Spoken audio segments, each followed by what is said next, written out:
لہٰذا انسانی نسل کی خوشحالی، آسائش اور فلاح و بہبود کے لیے ضروری ہے کہ اس کی افزائش وسائل معاش کی وسعت کے ساتھ متناسب رہے اور اس سے آگے نہ بڑھے۔ اس غرض کے لیے اس نے برہمن چرچ کے قدیم طریقے کو رائج کرنے کا مشورہ دیا، یعنی بڑی عمر میں شادی کی جائے اور ازدواجی زندگی میں ضبط نفس سے کام لیا جائے۔ یہ خیالات پہلی مرتبہ 1798 میں اس نے اپنے ایک رسالے An Essay on Population as it Affects the Future Improvements of Society یعنی آبادی اور معاشرے کی آئندہ ترقی پر اس کے اثرات میں پیش کیے تھے۔ اس کے بعد فرانس میں افزائش نسل کو روکنے کی ضرورت پر زور دیا، مگر اس نے اخلاقی ذرائع کو چھوڑ کر دواؤں اور آلات کے ذریعے سے منع حمل کی تجویز پیش کی۔ اس رائے کی تائید میں امریکہ کے ایک مشہور ڈاکٹر چارلس نولٹن نے 1833 میں آواز بلند کی۔ اس کی کتاب دی فروٹس آف فلسفی یعنی ثمرات فلسفہ غالباً پہلی کتاب ہے جس میں منع حمل کے طبی طریقوں کی تشریح کی گئی تھی اور ان کے فوائد پر زور دیا گیا تھا۔ ابتدا میں اہل مغرب نے اس کی طرف کوئی توجہ نہ کی، اس لیے کہ نظریہ اصلاً غلط تھا۔ 19ویں صدی کے آخر تک یورپ کی آبادی تیزی کے ساتھ بڑھتی جا رہی تھی، یہاں تک کہ 75 سال کے اندر قریب دگنی ہو گئی۔ خصوصاً انگلستان کی آبادی میں تو حیرت انگیز اضافہ ہوا جس کی مثال نسل انسانی کی پچھلی تاریخ میں نہیں ملتی۔ 1779 میں اس ملک کی آبادی 12 ملین تھی، 1890 میں 38 ملین تک پہنچ گئی، لیکن اس اضافے کے ساتھ معاشی وسائل میں بھی زبردست ترقی ہوئی۔ صنعت و تجارت میں یہ ممالک تمام دنیا کے اجارہ دار بن گئے۔ ان کی زندگی کا انحصار خود اپنی زمین کی پیداوار پر نہ رہا، بلکہ وہ اپنی مصنوعات کے معاوضے میں دوسرے ممالک سے سامان غذا حاصل کرنے لگے، اور نسل کی زبردست افزائش کے باوجود ان کو کبھی محسوس نہیں ہوا کہ زمین ان کی بڑھتی ہوئی نسلوں کے لیے تنگ ہو گئی ہے یا قدرت کے خزانے ان کی افزائش نسل کا ساتھ دینے سے انکار کر رہے ہیں۔ لیکن آپ نے سنا ہوگا کہ ہر برا اور غلط کام تیزی سے فروغ پاتا ہے۔ کچھ ایسا ہی اس دور میں بھی ہوا۔ 19ویں صدی کے ربع آخر میں ایک نئی تحریک اٹھی جو نیو مالتھس تحریک کہلاتی ہے۔ 1872 میں مسز اینی بیسنٹ اور چارلز بریڈلو نے ڈاکٹر نولٹن کی اسی کتاب ثمرات فلسفہ کو انگلستان میں شائع کیا۔ وہاں کی حکومت نے اس پر مقدمہ چلا دیا۔ مقدمے کی شہرت نے عوام کو اس تحریک کی طرف متوجہ کر دیا۔ 1877 میں ڈاکٹر ڈرزڈل کے زیر صدارت ایک انجمن قائم ہو گئی جس نے ضبط ولادت کی تائید میں نشر و اشاعت شروع کر دی۔ اس کے 2 سال بعد مسز بیسنٹ کی کتاب دی لا آف پاپولیشن یعنی قانون آبادی شائع ہوئی، جس کے 1,75,000 نسخے پہلے ہی سال فروخت ہو گئے۔ 1881 میں یہ تحریک ہالینڈ، بیلجیم، فرانس اور جرمنی میں پہنچ گئی اور اس کے بعد رفتہ رفتہ یورپ اور امریکہ کے تمام متمدن ممالک میں پھیل گئی۔ باقاعدہ انجمنیں قائم ہوئیں جنہوں نے تحریر و تقریر کے ذریعے سے لوگوں کو ضبط ولادت کے فوائد اور اس کے عملی طریقوں سے آگاہ کیا۔ اس کو اخلاقی نقطہ نظر سے جائز بلکہ مستحسن اور معاشی نقطہ نظر سے مفید بلکہ قطعاً ناگزیر بتایا گیا۔ اس کے لیے دوائیں ایجاد کی گئیں، آلات بنائے گئے، عام لوگوں کی دسترس تک ان چیزوں کو پہنچانے کا انتظام بھی کیا گیا۔ جگہ جگہ ضبط ولادت کے متب یعنی برتھ کنٹرول کلینکس قائم کیے گئے جہاں عورتوں اور مردوں کو ضبط ولادت کے لیے ماہرانہ مشورے دیے جانے لگے۔ اس طرح اس نئی تحریک نے بہت جلدی فروغ پا لیا، لیکن دور جدید میں اس تحریک کے پھیلنے کی اصل وجہ وہ نہیں ہے جس کی بنا پر ابتدا میں مالتھوس نے افزائش نسل کو روکنے کا مشورہ دیا تھا، بلکہ دراصل یہ نتیجہ ہے مغرب کے جدید صنعتی انقلاب یعنی انڈسٹریل ریولوشن کا، سرمایہ دارانہ نظام یعنی کیپٹلزم کا، مادہ پرست تہذیب یعنی مٹیریلزم کا، اور نفس پرست تمدن یعنی سیلفش سویلائزیشن کا۔ آئیے ان سب کو ذرا ڈیٹیل میں سمجھتے ہیں۔ مولانا مودودی کہتے ہیں کہ یورپ میں جب مشین ایجاد ہوئی اور میس پروڈکشن کا سلسلہ شروع ہوا تو دیہات کی آبادیاں کھیتی باڑی چھوڑ کر کارخانوں میں کام کرنے کے لیے شہروں کی طرف آنے لگی، یہاں تک کہ دیہات اجڑ گئے اور بڑے بڑے عظیم الشان شہر وجود میں آئے۔ اس چیز نے ابتدا میں یورپ کی خوشحالی کو خوب بڑھایا، لیکن بعد میں اس نے بے شمار معاشی مشکلات پیدا کر دی۔ زندگی کے لیے جد و جہد بڑھ گئی، مقابلہ سخت ہو گیا، معاشرت کا معیار یعنی لیونگ سٹینڈرڈ بلند ہوا، ضروریات زندگی نے وسعت اختیار کی اور ان کی قیمتیں اتنی بڑھ گئیں کہ محدود آمدنی رکھنے والوں کے لیے اپنی خواہشات کے مطابق اپنی معاشرت کے اس لیونگ سٹینڈرڈ کو مینٹین کرنا مشکل ہو گیا۔ مکانات میں جگہ کم اور کرائے زیادہ ہو گئے، کمانے والوں کے لیے کھانے والوں کا وجود دوبھر ہونے لگا، باپوں کے لیے اولاد اور شوہروں کے لیے بیویوں تک کی پرورش ناقابل برداشت بن گئی۔ ہر شخص مجبور ہو گیا کہ اپنی آمدنی کو صرف اپنی ذات پر خرچ کرے اور دوسرے حصے داروں کی تعداد جہاں تک ممکن ہو گھٹائے۔ ان حالات میں عورتوں کو مجبوراً اپنی کفالت آپ کرنا اور خاندان کے کمانے والے افراد میں شامل ہونا پڑا۔ معاشرت کی قدیم اور فطری تقسیم عمل جس کی روح سے مرد کا کام کمانا اور عورت کا کام گھر کا کام کرنا تھا، باطل ہو گئی عورتیں کارخانوں اور دفتروں میں خدمت کرنے کے لیے پہنچ گئیں، اور جب کسب معیشت کا بار ان کو سنبھالنا پڑا تو ان کے لیے مشکل ہو گیا کہ افزائش نسل اور پرورش اطفال یعنی بچے پیدا کرنے اور ان کو پالنے کی اس خدمت کو بھی ساتھ ساتھ ادا کر سکیں جو فطرت نے ان کے سپرد کی ہے۔ جدید تہذیب و تمدن نے بھی ایسے اسباب فراہم کر دیے ہیں جو افزائش نسل سے عام نفرت پیدا کرنے والے ہیں۔ مادہ پرستی نے لوگوں میں انتہا درجے کی خود غرضی پیدا کر دی ہے۔ ہر شخص اپنی آسائش کے لیے زیادہ سے زیادہ اسباب فراہم کرنا چاہتا ہے اور پسند نہیں کرتا کہ اس کے رزق میں کوئی دوسرا حصہ لے، خواہ وہ اس کا باپ، بھائی، بہن، حتیٰ کہ اس کی اولاد ہی کیوں نہ ہو۔ ہم جب مولانا مودودی کے قلم سے لکھے ان حالات کو پڑھ اور سن رہے ہیں تو یقیناً آپ کے ذہن میں بھی آج کے حالات سے مطابقت رکھنے والی چیزیں چل رہی ہوں گی۔ میری طرح آپ کو بھی یہی لگ رہا ہوگا کہ یہ سب تو آج بھی ہو رہا ہے، تو پھر آج جو ہو رہا ہے اس کے نتائج جو ہو رہے ہیں اس کے بارے میں بھی ویڈیو میں آگے چل کر ہم ضرور بات کریں گے۔ آئیے واپس مولانا مودودی کی کتاب کی طرف چلتے ہیں اور دیکھتے ہیں مولانا آگے کیا فرماتے ہیں۔ ایک فرانسیسی مصنف پال بیورو اپنی تصنیف ٹوورڈز مورل بینکرپسی میں لکھتا ہے کہ فرانس میں ضبط ولادت پر عمل کرنے والے جوڑوں سے جب وہ وجوہ معلوم کرنے کی کوشش کی گئی جن کی بنا پر وہ اولاد کی پیدائش روکنے کی کوشش کرتے ہیں تو پتہ چلا کہ بہت ہی کم لوگ ایسے ہیں جو کثرت عیال اور قلت مال کی بنا پر ایسا کرتے ہیں۔ زیادہ تر لوگوں کے محرکات یہ ہیں: اپنی مالی حالت بہتر بنانا اور معیار زندگی کو بلند رکھنا، اپنی جائیداد کو چھوٹے چھوٹے حصوں میں تقسیم ہونے سے بچانا، اکلوتے بچے کو بہت اعلیٰ درجے کی تعلیم دینا اور شاندار مستقبل کی جستجو کے لیے تیار کرنا، بیوی کے حسن اور نزاکت کو حمل اور پرورش اطفال کی کھکیڑ سے بچانا، اپنی سیر و تفریح کی آزادی کو محفوظ رکھنا، اس خطرے کی روک تھام کہ بچوں والی ہو کر بیوی بچوں ہی کی نہ ہو کر رہ جائے اور شوہر کا لطف کرکرانا ہو جائے۔ مولانا مودودی اس کا دوسرا بہت ہی اہم فیکٹر بتاتے ہیں۔ وہ کہتے ہیں کہ عورتوں میں تعلیم، آزادی اور مردوں کے ساتھ آزادانہ اختلاط نے ایک نئی ذہنیت پیدا کر دی ہے جو فطری وظائف سے ان کو روز بروز منحرف کرتی چلی جا رہی ہے۔ وہ گھر کی خدمت اور بچوں کی پرورش کو ایک گھنونا کام سمجھتی ہے اور اس سے جی چراتی ہیں۔ ان کو دنیا کی ہر چیز سے دلچسپی ہے، مگر نہیں ہے تو گھر اور اس کے کام کاج اور بچوں کی نگہداشت سے۔ بیرون خانہ کے لطف چھوڑ کر اندرون خانہ کی مشقت برداشت کرنا وہ حماقت سمجھنے لگی ہیں۔ مردوں کے لیے جاذب نظر بننے کے لیے وہ لاغر انداز، نرم و نازک، حسین اور جوان بنی رہنا چاہتی ہیں۔ ان اغراض کے لیے وہ زہریلی دوائیں تک کھا کر جان دے سکتی ہیں۔ کچھ عرصہ قبل نیو یارک کے ہیلتھ کمشنر نے ایک تنبیہ شائع کی تھی کہ عورتیں لاغر انداز بننے کے لیے ایک دوا کثرت سے استعمال کر رہی ہیں جس کا نام ڈینیکٹری فینول ہے۔ تجربے سے ثابت ہوا ہے کہ یہ دوا سخت زہریلی ہے اور اب تک بہت سی عورتیں اس کی سمیت سے مر چکی ہیں۔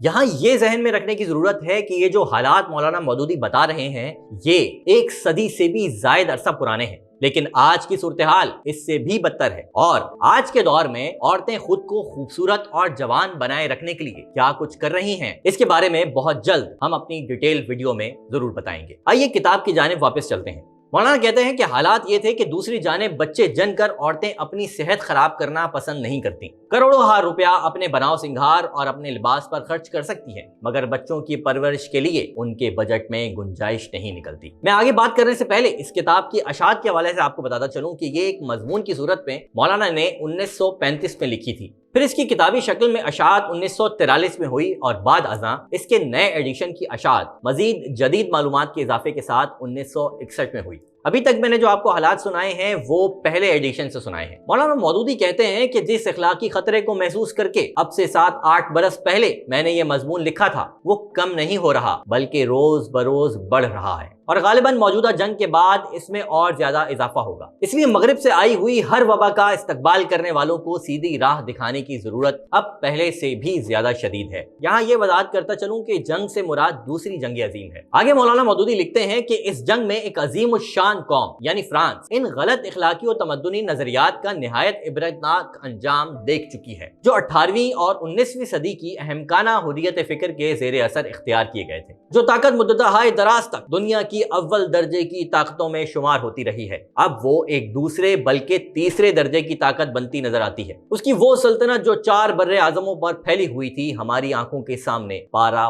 پارا ہو رہی ہے۔ اس کے مدبر اعظم مارشل پیتا نے خود جون 1940 کی شکست کے بعد اعلانیہ اس کا اعتراف کیا ہے کہ ہماری یہ ذلت ہماری اپنی نفس پرستیوں کا نتیجہ ہے، اور دنیا کے اہل بصیرت نے بالاتفاق اس کی شکست کے اسباب میں سب سے اہم وجہ اس کی شرح پیدائش کے مسلسل انحطاط کو قرار دیا ہے۔ خود مارشل پیتا کے الفاظ میں اس کا ایک بنیادی سبب قلت اطفال ہے۔ وہ لکھتے ہیں کہ too few children, too few arms, too few allies, those were the reason few are۔ اس کے بعد دنیا کی دوسری عظیم تر قوم یعنی برطانیہ کو بھی اب یہی خطرہ درپیش ہے۔ چنانچہ حال میں ہی مسٹر چرچل کے صاحبزادے مسٹر رینڈ ولف چرچل نے تقریر کرتے ہوئے کہا، میں نہیں سمجھتا کہ ہماری قوم بالعموم اس خطرے سے آگاہ ہو چکی ہے کہ اگر ہماری شرح پیدائش اسی طرح گرتی رہی تو ایک صدی کے اندر جزائر برطانیہ کی آبادی صرف 40 لاکھ رہ جائے گی، اور اتنی کم آبادی کے بلبوتے پر برطانیہ دنیا کی ایک بڑی طاقت نہیں رہ سکے گا۔ پھر اس شرح پیدائش کی کمی کے اسباب پر گفتگو کرتے ہوئے کہتے ہیں، برطانوی لوگوں میں اپنے معاشرتی مرتبے کا خیال بہت زیادہ ہے اور وہ نہایت مبالغے کے ساتھ اپنے اس مرتبے کو قائم رکھنے کی کوشش کرتے ہیں۔ ان کے ہاں قصداً افراد خاندان کی تعداد کم تر رکھنے کی صحیح کی جاتی ہے، کیونکہ بچے 1-2 سے زیادہ ہو جانے کی صورت میں انہیں خوف ہوتا ہے کہ ہم اپنے بچے کو اس شان کے ساتھ مدرسے نہ بھیج سکیں گے جس کے ساتھ ان کے ہمسائے کے بچے جاتے ہیں، اور اس سے معاشرت میں ان کی حیثیت گر جائے گی۔ یورپ کے جن دوسرے ممالک کو پچھلے دنوں جنگ کے افریت نے پامال کیا ہے، ان میں سے اکثر انہی غلط تمدنی نظریات کی بھینٹ چڑھے ہیں، کیونکہ انہوں نے اپنی حماقت سے زندگی کے وہ طریقے اختیار کیے جنہوں نے ان کی قوی طاقت کو گھن لگا دیا۔ لیکن جن لوگوں کو دنیا میں آنکھیں بند کر کے چلنے کی عادت ہے، وہ ان واقعات سے کوئی عبرت حاصل نہیں کرتے اور ظاہر فریب سائنٹیفک زبان میں جو نظریات کاغذ پر لکھے گئے ہیں انہی کی پیروی کرتے چلے جاتے ہیں۔ حالانکہ تجربے کی کسوٹی جس نے آج تک کسی ملمع ساز کے ساتھ رعایت نہیں کی ہے، اس چمکدار کھوٹ کا راز کبھی فاش کر چکی ہے۔ اب بات کرتے ہیں 20ویں صدی کے تقریباً وسط تک نظر آنے والے نتائج کی، جن کے حوالے سے مولانا مودودی نے اپنی اس کتاب کے نئے ایڈیشن کی اشاعت میں بتایا ہے۔ مولانا فرماتے ہیں کہ انگلستان کے رجسٹرار جنرل کی رپورٹوں اور نیشنل برتھ ریٹ کمیشن کی تحقیقات اور آبادی کے رائل کمیشن کی رپورٹ سے معلوم ہوتا ہے کہ برتھ کنٹرول کا رواج سب سے زیادہ اعلیٰ اور اوسط طبقے میں ہے۔ زیادہ تر اچھی تنخواہیں پانے والے کارکن، اعلیٰ تعلیم یافتہ کاروباری لوگ، متوسط طبقے کے ذی حیثیت لوگ اور دولت مند امراء، تجار اور کارخانے دار اس تحریک پر عامل ہیں۔ رہے ادنا طبقوں کے مزدور اور کام پیشہ تو ان میں برتھ کنٹرول کا رواج بمنزلہ 0 ہے۔ ان کے معیار زندگی زیادہ بلند ہوئے ہیں، نہ ان کے دلوں میں اونچے حوصلے ہیں اور نہ ان میں دولت مندوں کی شان اور معاشرت اختیار کرنے کی ہوس ہے۔ سب سے زیادہ یہ کہ ان کے ہاں ابھی تک وہی قدیم دستور جاری ہے کہ مرد کمائے، عورت گھر کا انتظام کرے۔ یہی وجہ ہے کہ معاش کی قلت، وسائل زندگی کی گرانی اور مکانات کی تنگی کے باوجود وہ ضبط ولادت کی ضرورت محسوس نہیں کرتے۔ یہ ساری وہی چیزیں ہیں جو ویڈیو کے آغاز میں نے آج کے دور کے حوالے سے آپ کو بتائی تھی۔ آگے دیکھتے ہیں کہ مولانا مزید کیا فرماتے ہیں۔ مولانا کہتے ہیں کہ انگلستان کی مجموعی شرح پیدائش 1955 میں صرف 5.3% تھی۔ مولانا مودودی کہتے ہیں کہ جسمانی محنت کرنے والوں کے خاندان بڑے بڑے ہیں اور جن جوڑوں کی شادی سن 1900 سے 1930 کے درمیان ہوئی تھی ان میں اوسطاً مزدوروں کے خاندان کم از کم 40% بڑے ہیں۔ امریکی ماہر آبادی پروفیسر وارن تھامپسن انگلستان، امریکہ، جرمنی، فرانس اور سویڈن کی آبادی کی طبقاتی تقسیم کا تفصیلی مطالعہ کرنے کے بعد اس نتیجے پر پہنچا ہے کہ اگر آبادی کی تقسیم جسمانی محنت کرنے والوں اور سفید کالر والے ملازموں کے درمیان کی جائے تو پہلے گروہ کی باردری یعنی فرٹیلٹی زیادہ ہے۔ غیر زرعی محنت کاروں میں اس مزدور کا خاندان بڑا ہے جو فنی مہارت نہیں رکھتا اور جس کا معیار زندگی پستر ہے، اور جب تعلیم کو معیار بنایا جائے تو معلوم ہوتا ہے کہ کم تعلیم یافتہ لوگوں کے خاندان بڑے ہیں، اعلیٰ تعلیم یافتہ لوگوں کے خاندان چھوٹے ہیں۔ اس کا نتیجہ یہ ہے کہ ضبط ولادت پر عمل کرنے والی سوسائٹی میں جسمانی محنت کرنے والے طبقے بڑھ رہے ہیں اور ان لوگوں کی تعداد روز بروز گھٹتی چلی جا رہی ہے جو عقلی اور ذہنی مرتبے کے لحاظ سے بلند درجہ رکھتے ہیں، جن میں کار فرمائی اور رہنمائی کی صلاحیت ہے۔ یہ چیز آخرکار ایک قوم کے زوال کی موجب ہوتی ہے۔ انگلستان کے مشہور مفکر برٹرینڈ رسل نے بھی اس حالت پر بڑی تشویش کا اظہار کیا ہے، اور یہ ایک دلچسپ معاملہ ہے کہ رسل اور ہکسلے دونوں ضبط ولادت کے خصوصیت سے مشرقی ممالک میں اس کی ترویج کے بڑے پرزور حامی ہیں۔ رسل لکھتا ہے، فرانس میں آج آبادی عملی طور پر بالکل ٹھہری ہوئی یعنی اسٹیشنری ہے، یعنی ایک حالت پر قائم ہے، اور انگلستان میں بڑی تیزی کے ساتھ اس حالت میں آ رہی ہے، جس کے صاف معنی یہ ہے کہ کچھ طبقات میں کمی آ رہی ہے اور کچھ دوسرے طبقات بڑھ رہے ہیں، اور اب جب تک کوئی بنیادی تبدیلی واقع نہ ہوگا یہ کہ جو طبقے کم ہو رہے ہیں وہ عملاً معدوم ہو جائیں گے اور دنیا صرف ان طبقوں پر مشتمل رہ جائے گی جو بڑھ رہے ہیں۔ جو طبقے کم ہو رہے ہیں وہ ہنرمند کاریگروں اور متوسط لوگوں پر مشتمل ہیں، اور جو بڑھ رہے ہیں وہ غریب، جمود زدہ، بدمست اور کن ذہن لوگوں کے ہیں۔ جو طبقات روز بروز کم ہو رہے ہیں ان میں سب سے زیادہ تیز رفتاری کے ساتھ معدوم ہونے والے وہی ہیں جو ذہنی اعتبار سے سب سے بلند ہیں۔ اس کا نتیجہ